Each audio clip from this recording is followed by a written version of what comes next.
diagram shows you the differences, and I'm going to emphasize that. Number one, relief is when the raised surface gets the ink.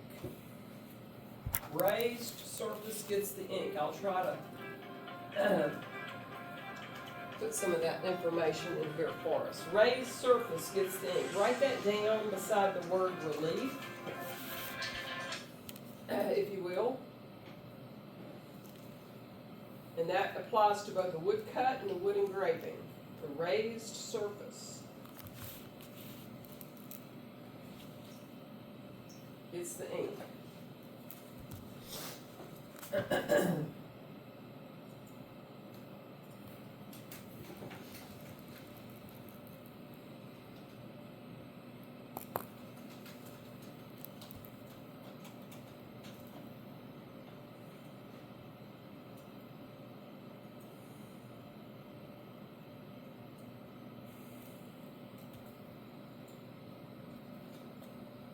Here, I've got it for you.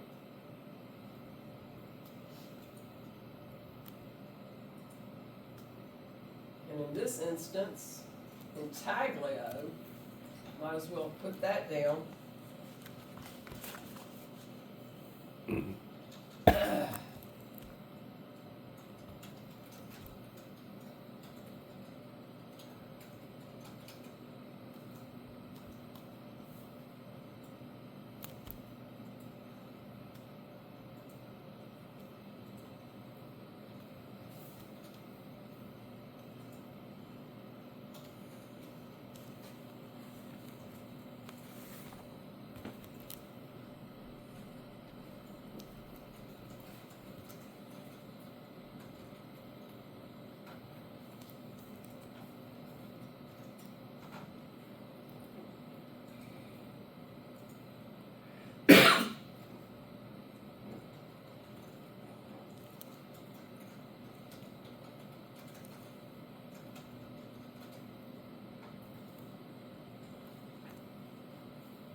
All right, this gives us a little fuller note-taking. Relief, the raised surface gets the ink. Intaglio, the recessed area gets the ink. Lithography, you're drawing up on top of a piece of limestone. There's no carving. There's no raised or recessed area. It's planographic, plain. And then silk screen, you're using piece of silk or nylon, cutting stencil shapes through it to squeeze your ink through. Okay? Your brain should be absorbing this and organizing these different categories of image transfer. Okay? And the rest of the diagrams show B, intaglio, you scratch into metal, you ink it up, you wipe it clean with a cloth,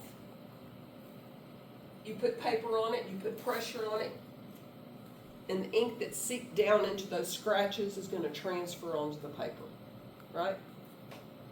That's what happens with pressure. And it's the recessed lines that make the image, okay? Let's start from the beginning. Relief printing. We use knives or gouges to carve into pieces of wood. Here we have a contemporary example of what's called a woodcut. A woodcut, I went down to Home Depot right now and bought me a 2x12 piece of pine, or a 2x12 piece of birch or ash.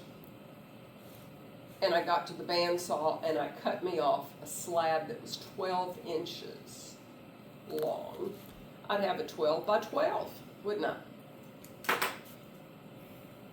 And I would take my knife and my gouge and I would carve on the side grain of the wood, right? When you buy lumber that's been put through a sawmill, you see the side grain of the wood, just like these tabletops have simulated the side grain of a piece of mahogany wood, right? It's the side grain where you see the grain. If it's pine, you're going to see a lot of grain and you're going to see some knots. If it's ash or birch, you're not going to hardly see anything because the tighter grain of the wood, cabinet makers use that wood on purpose because it's easier and there's no interference with a wood grain, right? And if you're a carver, you know that if you hit a knot, what's going to happen? Whole chunk's going to come out and your whole image is distorted, right? If you've got a piece of wood grain that's very pronounced, if you carve with the grain, that's one thing. But if you try to turn direction, what's going to happen? It's going to splinter because that grain pattern is going to provide an obstacle for your carved line. So people that like to do woodcut, many times will use a piece of wood called Shiva wood, which literally has no apparent grain to it. Very smooth. And so you can cut and gouge and create a design without the interference of a wood grain that would mess up your design, right? Woodcut can look like this.